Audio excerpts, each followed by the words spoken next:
Hello everyone, welcome to Brahmastra series. Chanakya YouTube channel आपके लिए ब्रह्मास्त्र की सीरीज लाया है जिसमें हम एसएससी के एग्जाम्स को टारगेट करेंगे।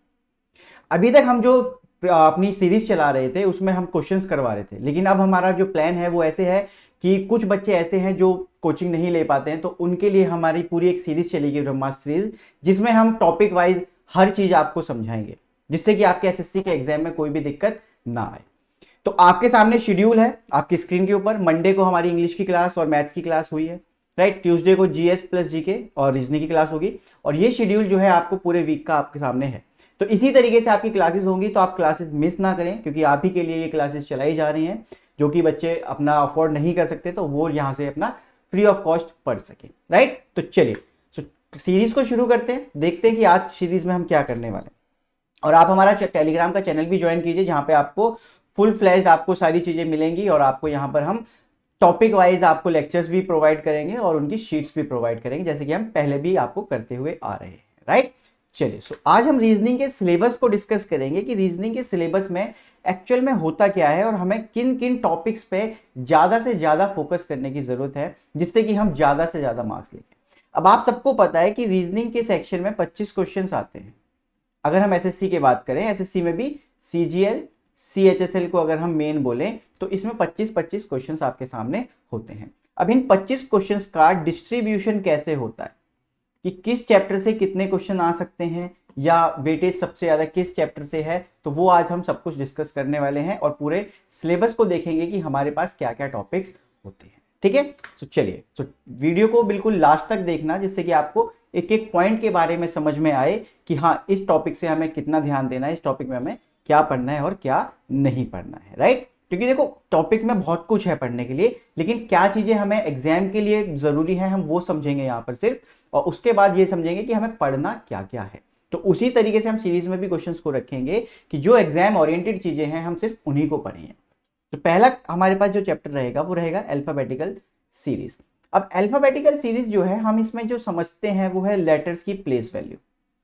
लेटर्स के बारे में हम यहाँ पर पढ़ते हैं, राइट। लेटर की प्लेस वैल्यू, उसका ऑपोजिट क्या होगा, हम यहाँ पर ये सब पढ़ते हैं। और सीरीज बनाई हुई होती है, उस सीरीज को हमें कैसे डिकोड करना है, और सीरीज में क्वेश्चन मार्क आ जाएगा कि आपका नेक्स्ट लेटर क्या होगा। तो वो सब हम यहाँ पर समझते हुए चलेंगे कि अल्फाबेटिकल सीरीज से हमारा क्या। तो देखो अगर हम एग्जाम के पॉइंट ऑफ व्यू से बात करें तो एक क्वेश्चन यहाँ से आ जाता है, राइट। एक क्वेश्चन ही आता है, ज्यादा क्वेश्चन यहाँ से नहीं देखने को मिलते, तो एक क्वेश्चन आप यहाँ से लेके चल सकते हो। अब बात करते हैं कोडिंग डिकोडिंग की।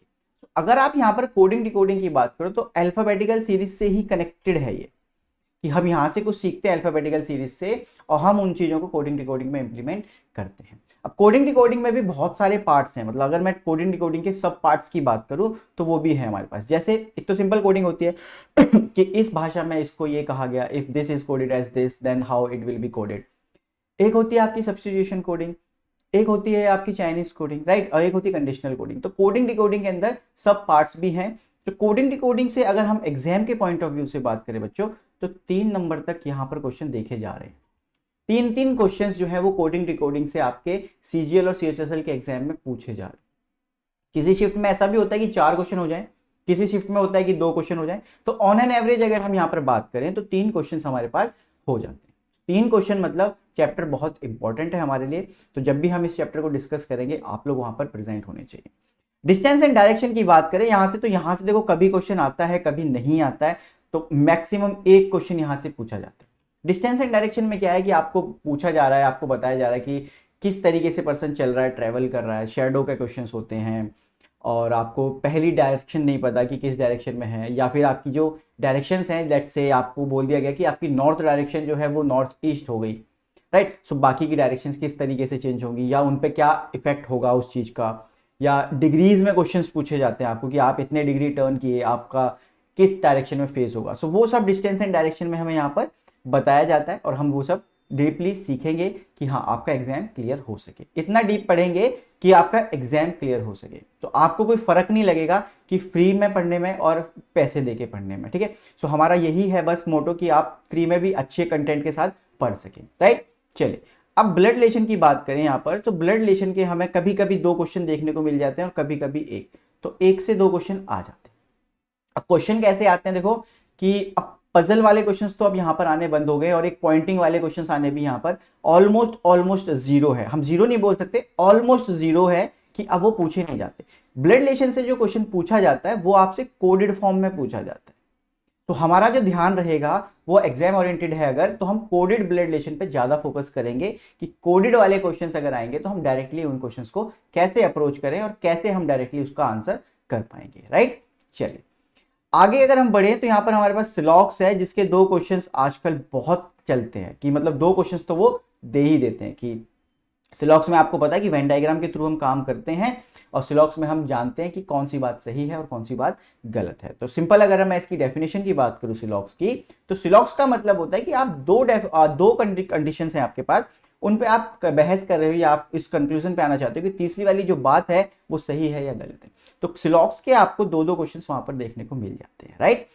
वेन डायग्राम की बात करें तो यहां से हम सीखते हैं कि वेन डायग्राम कैसे बनेगा और यहां पर हम प्रैक्टिकल लाइफ को यूज करते हुए आंसर्स को करने की कोशिश करते हैं कि वेन डायग्राम इस चीज का कैसे बन सकता है।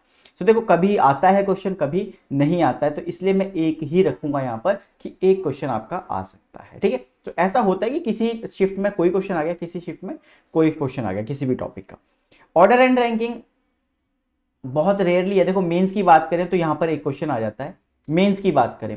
प्री में बहुत रेयर चांस है कि आपके सामने इसका कोई क्वेश्चन आए मेंस में, लेकिन हाँ आपको एक से दो क्वेश्चन मिलने के, मतलब मैं एक ही मानता हूं क्योंकि एक ही क्वेश्चन आता है हर बार मैक्सिमम टाइम्स।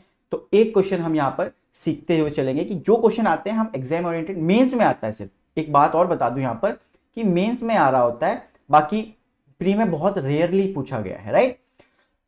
अब सीटिंग अरेंजमेंट की बात करें तो यहां पर प्री में एक या दो क्वेश्चन आ जाते हैं, किसी शिफ्ट में एक आ गया, किसी शिफ्ट में दो आ गए। तो कितना किसको फोकस देना है वो आप समझ रहे होगे कि कोडिंग डिकोडिंग से बहुत वेटेज रहता है, राइट। ठीक, आगे चलते हैं। नंबर सीरीज के दो क्वेश्चंस आ जाते हैं। नंबर सीरीज बहुत ही इजी सा एक टॉपिक है जिसको आप अगर ध्यान से पढ़ो, थोड़ा सा बस लॉजिक्स को लगाओगे तो बहुत इजी टॉपिक है और 2 नंबर फ्री के आपके एग्जाम में बन सकते हैं, राइट। और 2 नंबर भी ऐसा नहीं है कि क्वेश्चन बहुत टफ आएगा, बहुत इजी से क्वेश्चन आएंगे। जो क्वेश्चंस मैं कराऊंगा आपको, मैं इस बात की गारंटी दे सकता हूं कि जो मैं लॉजिक्स बताऊंगा, जो क्वेश्चंस मैं आपको कराऊंगा, उसके बाहर आपके एग्जाम में कुछ नहीं आएगा। ये बात श्योरिटी है, मैं 100% आपको ये बात बोल सकता हूं, ठीक है। तो आप बस सीरीज को अगर पूरा फॉलो करोगे तो आपको रीजनिंग में कोई दिक्कत नहीं आएगी। एनालॉजी की अगर बात करें तो यहां पे 3-3 क्वेश्चन आ जाते हैं। एनालॉजी के साथ एक नंबर सेट करके भी आ जाता है, तो एनालॉजी में ही एक नंबर सेट का पार्ट है जिससे क्वेश्चंस आ जाते हैं। तो एनालॉजी और नंबर सेट 3 क्वेश्चंस इन दोनों को मिला के आपके बनते हैं, ठीक है। मतलब बनते क्या, हर एग्जाम में हर शिफ्ट में आपको 3 क्वेश्चंस मिल ही जाएंगे वहां पर अगर आप एनालॉजी की बात करें, ठीक है। अब क्लॉक और कैलेंडर की बात करें अगर हम यहां पर, तो इन दोनों को मिला के अगर मैं प्रीलिम्स की बात करूं सीजीएल के, तो इसका कोई ऐसा खास वेटेज नहीं है, क्वेश्चन ज्यादा नहीं देखे जाते। रेयरली कोई 10 या 12 शिफ्ट में से किसी एक शिफ्ट में शायद एक क्वेश्चन आ जाए, बहुत रेयरली, राइट। तो अभी तक मतलब ऐसा हुआ है कि 10-12 शिफ्ट में शायद ही कोई एक क्वेश्चन आ जाए, वैसे क्वेश्चंस पूछे नहीं जाते हैं, ठीक है। लेकिन हाँ सीजीएल की बात कर रहा हूं तो पूछे नहीं जाते हैं, बट ऐसा हो सकता है कि सीएचएसएल या एमटीएस में आपके इससे क्वेश्चंस बन जाए या सीपीओ में, ठीक है। तो इनमें क्वेश्चंस बन सकते हैं, बट सीजीएल में इसका ऐसा कोई ऐसा वेटेज नहीं है, ना ही क्वेश्चंस पूछे जाते हैं, ठीक है। तो आपको इस चीज पर ध्यान रखना। अब बात करते हैं dice and cube, 13th number chapter. तो इसमें अगर आप क्यूब को काट भी दो तो कोई दिक्कत नहीं है, बट डाइस के क्वेश्चंस आपको 2 या 3 मिल जाते हैं, मिनिमम 2 तो मिल ही जाते हैं आपको डाइस के क्वेश्चन। और इसमें क्वेश्चन जो पूछा जाता है वो ये पूछा जाता है कि ऑपोजिट क्या है, राइट, कि कौन किसके ऑपोजिट है, आपको ये चीज बतानी है बस। तो इस तरीके से ये यहाँ पर डाइस एंड क्यूब काम करता है। तो डाइस एंड क्यूब कोई खास ज्यादा बड़ा चैप्टर है नहीं, बट आपको अगर डाइस एंड क्यूब करना है, अगर आप डाइस एंड क्यूब कर रहे हो तो आपको जो मैक्सिमम क्वेश्चंस पूछे जाएंगे वो ऑपोजिट वाले पूछे जाएंगे और आपके एग्जाम में 2-2 क्वेश्चंस इसके आ सकते हैं, ठीक है। चलिए अब काउंटिंग ऑफ फिगर्स की बात कर ले। तो यहाँ पे हर बच्चे को डाउट है कि सर काउंट करें कैसे। तो बच्चों बहुत ईजी है काउंट करना, ऐसा कोई मतलब ऐसी प्रॉब्लम नहीं है जैसे हमने इसको बनाया हुआ है कि नहीं काउंट नहीं कर सकते, काउंट नहीं कर सकते। बिल्कुल ईजी है, आप जब क्लासेस लगाओगे आपको बहुत ही ईजी लगेगा कि यार काउंटिंग ऑफ फिगर्स तो बहुत ही ईजी है। एक एक क्वेश्चन को हम कैसे बहुत ईजिली कर सकते हैं, आपको वो चीज़ यहाँ से समझ में आएगी। काउंटिंग ऑफ फिगर्स की अगर बात करें तो एक क्वेश्चन आ ही जाता है और मैक्सिमम टाइम्स जो क्वेश्चन आता है वो ट्राइंगल से पूछा जाता है। तो हमारा जो फोकस रहेगा वो ट्राइंगल पे रहेगा कि नंबर ऑफ ट्राइंगल्स आप ज़्यादा से ज़्यादा क्वेश्चंस कर लो, जिससे कि आपको अप्रोच का पता चल जाए कि क्वेश्चन में क्या रखनी है, और आपके सामने जब भी क्वेश्चन आए तो आपको दिक्कत ना महसूस हो, आप सारे क्वेश्चंस को कर। राइट। अब कंप्लीशन ऑफ फिगर की बात करें तो आपके सामने क्या होगा वहां पर कि आपको तीन चीजें दे दी हैं, मतलब आपको बना के दे दिया गया है ऐसे करके कुछ, और उसमें से आपको तीन पोर्शंस में तो कुछ बना के दे दिया, ये वाला क्वेश्चन मार्क है। सो आपको कंप्लीट करनी है फिगर, राइट, कि इस पोर्शन में मैं क्या रखूं ऐसा जो कि आपका कंप्लीट हो जाए फिगर और फिगर अच्छी लगे। अब इसी में कंप्लीशन ऑफ फिगर में एक फिगर सीरीज करके भी बन जाता है हमारा, कि फिगर की सीरीज है कि तीन चार हमने स्टेप्स दिखा दिए, पांचवा स्टेप क्या होगा, सो वो भी यहां पर कंप्लीट करने वाली एक तरीके से बात है। तो फिगर सीरीज के नाम से हम उस चीज को जानते हैं, तो फिगर सीरीज करके हम वहां पर करेंगे उन क्वेश्चंस को। Embedded figure, right, embedded figure का मतलब है कि यार हमें एक फिगर दे दी गई है, अब हमें उसको ढूंढना है कि वो किस ऑप्शन में एज इट इज फिगर है। अब कभी कभी क्या होगा कि आपको फिगर बहुत छोटी सी बताई गई जाएगी, लेकिन हो सकता है कि आपके ऑप्शंस में वो फिगर बड़े रूप में हो, या फिर आप थोड़ा सा लार्जर फॉर्म में हो सकता है कि आपको फिगर बड़ी दिखाई गई है बट वो आपके जो ऑप्शंस हैं उसमें स्मॉलर फॉर्म में हो, तो दोनों में से कोई भी बात हो सकती है। हो सकता है कि आपको जो फिगर दिखाई गई है बिल्कुल सीधी दिखाई गई है, बट हो सकता है कि आपके जो ऑप्शंस हैं उसमें थोड़ा सा रोटेट करके दिखाए। तो क्वेश्चन में आपको मिलेगा अगर कि रोटेशंस नॉट अलाउड, तो आपको सीधा सीधा मिल रहा है, बट अगर नहीं लिखा है रोटेशंस नॉट अलाउड तो आपका फिगर हो सकता है कि टेढ़ा मेढ़ा हो, जैसे आपको बिल्कुल सीधा दिखा है बट वो ऐसे करके वहां पर आपको मिल जाए, तो ऐसा भी हो सकता है। ठीक है, water image and mirror image बहुत ही इजी टॉपिक्स है। मैक्सिमम मैक्सिमम यहां से देखो क्वेश्चन मिलते हैं, मतलब मैक्सिमम तो नहीं बोलूंगा बट एक क्वेश्चन तो यहां से आपको मिलता ही। Embedded figure, completion of figure, counting of figures, इन सबका मिला जुला के एक या दो क्वेश्चन मिलेगा आपको अगर मिलता है। ठीक है, वैसे मैक्सिमम टाइम्स आपको काउंटिंग ऑफ फिगर्स का मिलेगा या फिगर सीरीज का मिलेगा। एम्बेडेड फिगर बहुत रेयरली आता है क्योंकि बहुत ईजी होता है, राइट। सो यहाँ पर वाटर इमेज और मिरर इमेज का अगर हम बात कर लें दोनों की, तो मिला के एक क्वेश्चन आपका यहाँ पर आता ही आता है।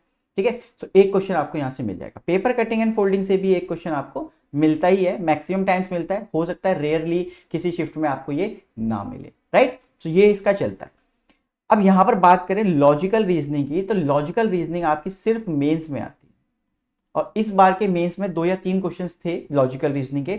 सो लॉजिकल रीजनिंग में आपको कुछ टॉपिक्स हैं जैसे स्टेटमेंट एंड अजम्पशन है, assumption, conclusion, course of action, ठीक है, और आर्ग्यूमेंट, स्टेटमेंट एंड आर्ग्यूमेंट। तो ये आपके कुछ मेजर पॉइंट्स हैं। मेजर में भी आपके पास जो आता है मैक्सिमम वो आता है कंक्लूजन और अजम्पशन।